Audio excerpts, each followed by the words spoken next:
उपमुख्यमंत्री एकनाथ शिंदेंच्याच प्रमाणे मुख्यमंत्री देवेंद्र फडणवीस हे देखील वेगवेगळ्या नेत्यांच्या कार्यकर्त्यांच्या घरी जाऊन त्यांच्या गणरायाचं दर्शन घेत आहेत। त्यांनी आज भाजपचे ज्येष्ठ नेते विनोद तावडे यांच्या घरी जाऊन देखील गणरायाचं दर्शन घेतलेलं होतं। याशिवाय ठाकरेंच्या शिवसेनेचे आमदार मिलिंद नार्वेकरांच्या निवासस्थानी देखील मुख्यमंत्री फडणवीस पोहोचले होते। तर भाजप नेते आणि माजी मंत्री कृपाशंकर सिंग यांच्या घरी जाऊन देखील फडणवीसांनी गणरायाचं दर्शन घेतलं।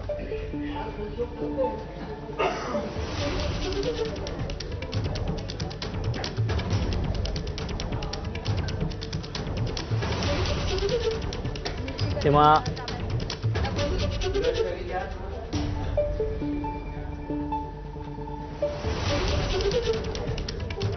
कामाचा ताण सहन न झाल्यानं डोंबिवलीत मूर्तिकार जो पळून गेलेला होता त्या मूर्तिकाराला अखेर ताब्यात घेण्यात आलेला आहे। साताऱ्यातून या मूर्तिकाराला ताब्यात घेण्यात आल्याचं समजतंय। हजारो मूर्ती बनवण्याच्या कामाचा ताण या मूर्तिकाराला सहन झाला नव्हता आणि त्यानं पोबारा केला होता।